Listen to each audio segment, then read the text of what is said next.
na sala e traz uma declaração com várias páginas, aparentemente. Ainda à espera. Posso? Portuguesas e portugueses, desde a sua tomada de posse, em 26 de novembro de 2015, o Governo cumpriu, um após outro, todos os compromissos que assumiu para com os portugueses e com a maioria parlamentar que viabilizou na Assembleia da República a sua formação.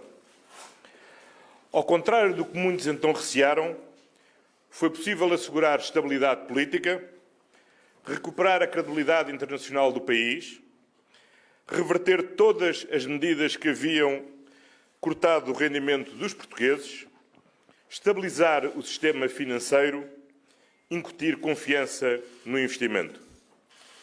Assim, conseguimos assegurar um período sustentado de crescimento económico acima da média europeia, de forte redução do desemprego, de progressiva valorização dos rendimentos, redução da pobreza e das desigualdades, com uma sólida melhoria das finanças públicas, com diminuição do déficit orçamental e da dívida pública. Em todas as medidas adotadas, da reposição de vencimentos e pensões à redução do IRS e do IVA, da gratuitidade dos manuais escolares à redução do número de alunos por turma, da diminuição em 25% das taxas moderadoras ao novo regime dos passos sociais, da valorização do abono de família aos aumentos extraordinários das pensões, do aumento do salário mínimo nacional à reposição dos feriados nacionais. Em todas estas medidas, sempre tivemos em conta não só a compatibilidade com a disponibilidade orçamental e o crescimento económico do presente, como também a sua sustentabilidade futura, de modo a garantir que nenhum passo seria maior do que a perna, garantindo sempre a irreversibilidade de cada uma destas medidas. Cada medida foi avaliada e adotada com a conta, peso e medida adequadas. Como disse, em 22 de maio de 2017, quando a Comissão Europeia encerrou o nosso procedimento por déficit excessivo, não podemos voltar a perder o que hoje alcançamos. Devemos, por isso, prosseguir o caminho que estamos a construir com uma política orçamental responsável que acompanha o triplo desígnio de termos mais crescimento, melhor emprego e maior igualdade. Foi também com esta preocupação que conduzimos a nossa política na administração pública, repondo progressivamente a totalidade dos salários e remunerações complementares que haviam sido cortadas, o horário de trabalho que tinha sido alterado unilateralmente, integrando nos quadros os que ilegalmente eram mantidos em situação precária, reforçando os serviços públicos com novos recursos humanos e iniciando, como previsto, em janeiro de 2018, o descongelamento das carreiras de todos os trabalhadores e servidores do Estado. Assim, ao longo deste ano e meio, já tiveram oportunidade de progredir mais de 350 mil funcionários que tinham as suas carreiras anteriormente congeladas. Nem no programa do Governo, nem no programa eleitoral de qualquer partido estava previsto que o descongelamento das carreiras fosse acompanhado da recuperação do tempo, entretanto, decorrido. O que se previa e foi cumprido era muito claro: repor o tempo a contar, sem pretender refazer a história. Contudo, na Lei do Orçamento de Estado para 2018, veio impor ao Governo o dever de negociar com os sindicatos, e cito, a expressão remuneratória do tempo de serviço em corpos especiais, tendo em conta a sustentabilidade e a compatibilização com os recursos disponíveis. Foi assim que assinámos uma declaração de compromisso com os sindicatos dos professores que previa a mitigação do impacto do congelamento. De boa fé e com o escrupuloso respeito pelo determinado pela Assembleia da República, iniciámos negociações procurando acordar uma solução que fosse no presente e no futuro financeiramente sustentável e que assegurasse igualdade de tratamento dos professores relativamente aos restantes corpos especiais, como os magistrados judiciais e do Ministério Público, os militares das Forças Armadas ou da Guarda Nacional Republicana ou os oficiais de Justiça. Durante este longo período, confrontámos-nos com a continuada intransigência sindical, que nunca se moveu da repetida reivindicação de 9 anos, 4 meses e 2 dias, recusando sistematicamente as propostas do Governo. Finalmente, chegámos a um ponto em que já nada justificava prolongar o impasse negocial e que o que importava era consolidar o compromisso que havíamos assumido de mitigar os efeitos do congelamento. Assim, aprovámos um decreto-lei que assegurou a todos os professores e educadores de infância o correspondente à recuperação de 70% do respectivo módulo de progressão, ou seja, 2 anos, 9 meses e 18 dias. Esta solução foi naturalmente também adotada para os restantes corpos especiais, conforme decreto que já aprovámos em Conselho de Ministros e que aguarda promulgação por Sua Excelência o Presidente da República e que assegura, do mesmo modo, a recuperação de 70% dos respectivos módulos de progressão em cada uma destas carreiras. Ontem, a Comissão Parlamentar de Educação da Assembleia da República aprovou, na especialidade, um conjunto de normas que, independentemente das muitas dúvidas de inconstitucionalidade que suscitam, é socialmente injusto e financeiramente insustentável. Apesar de ainda não estar concluído o processo legislativo, é dever do Governo ser desde já muito claro para com os portugueses quanto às consequências da votação de ontem.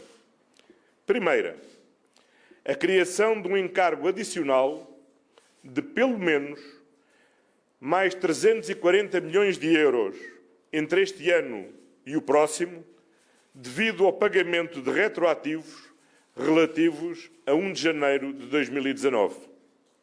Segunda, a aplicação deste diploma ao ano 2019 implicaria necessariamente um orçamento retificativo, o que quebraria a regra da estabilidade e da boa gestão orçamental que tem vindo a ser cumprida todos os anos desde 2016.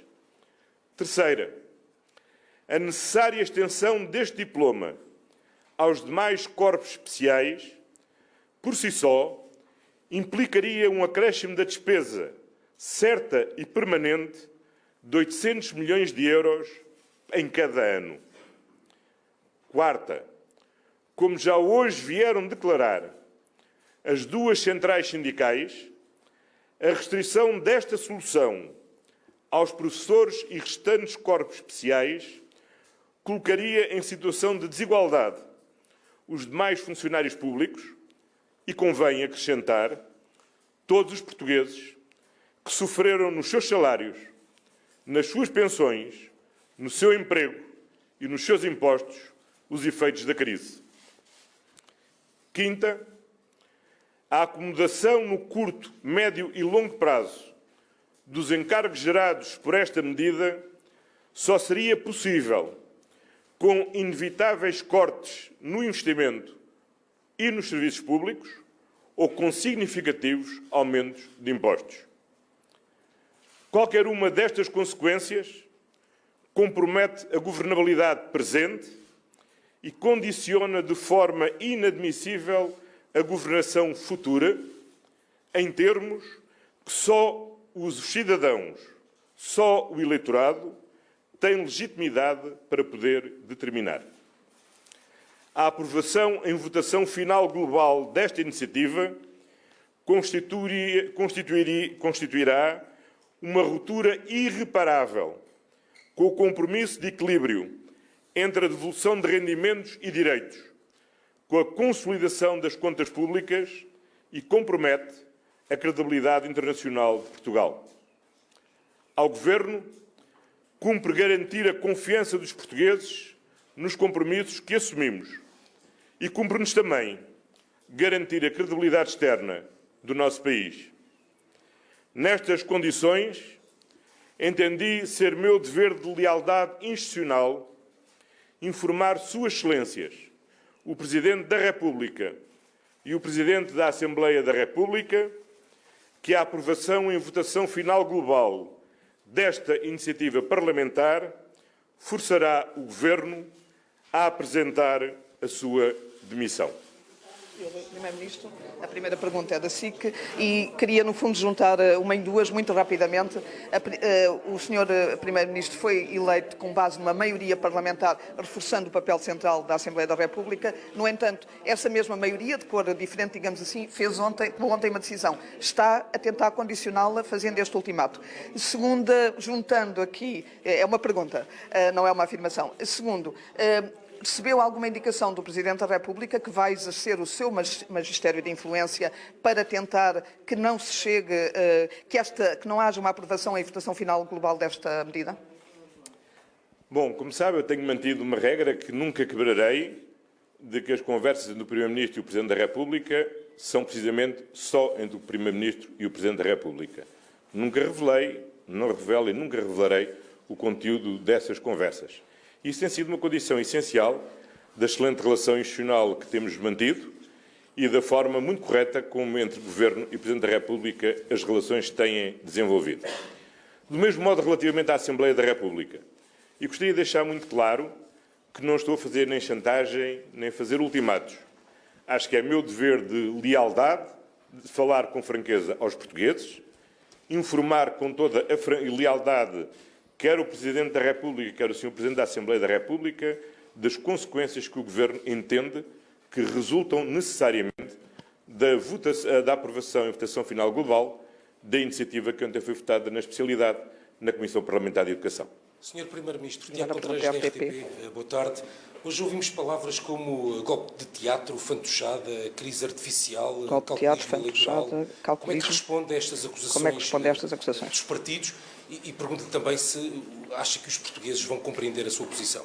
Obrigado. Os portugueses vão compreender a sua posição. Os portugueses seguramente não percebem é que, não tendo nenhum partido proposto que o descongelamento das carreiras fosse acompanhado da recuperação do tempo, entretanto, congelado, agora, à beira das eleições, 4 partidos na Assembleia da República se entendam para aprovarem algo que nunca tinham proposto e que tem, no longo prazo, um efeito permanente, todos os anos, de uma despesa de mais 800 milhões de euros.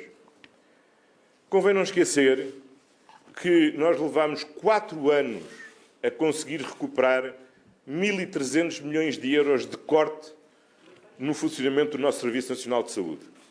E todos nós sabemos quanto ainda é necessário investir no Serviço Nacional de Saúde. Como é que é possível, num país que tem estas dificuldades e está sujeito a este esforço, podermos permitir criar um novo encargo certo e permanente de 800 milhões de euros? O que é artificial é criar este encargo fingindo que este encargo não é criado e que este dinheiro não custa nada a ninguém. A questão fundamental não é saber se a norma travão foi violada ou não foi violada e se há despesa este ano 2019 ou não há despesa neste ano 2019.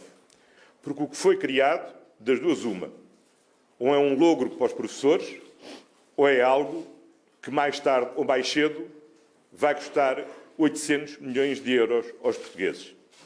E há uma coisa que nós já sabemos com a redação que ontem foi conhecida. É que entre aquilo que teríamos que acomodar este ano e aquilo que teríamos que transferir para o próximo ano, há um aumento da despesa de 340 milhões de euros relativamente ao que já está previsto para acomodar os descongelamentos das carreiras profissionais.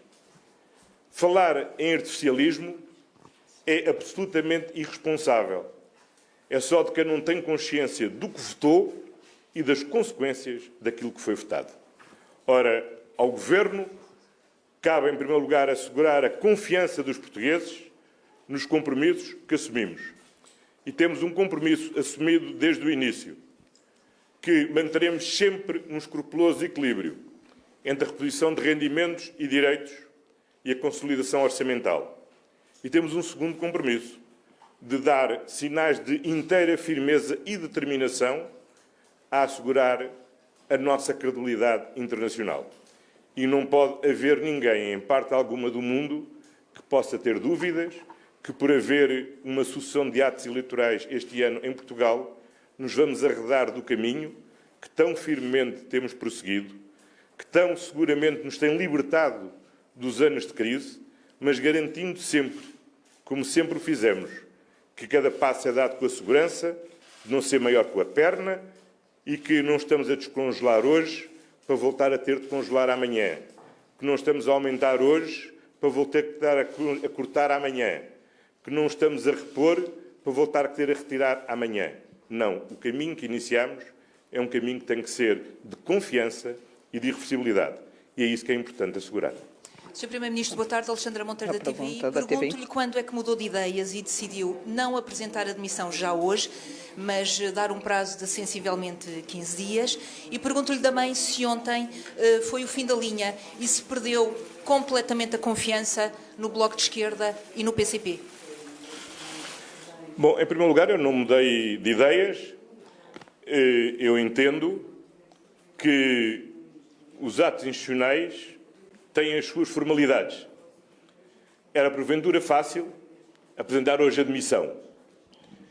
O que me parece que é responsável fazer é dizer, a tempo e horas, sem dúvidas para ninguém, quais são as consequências que os portugueses devem saber que terá a aprovação e votação final global do que foi ontem votado na Comissão Parlamentar de Educação e que consequências é que o Governo retirará dessa iniciativa.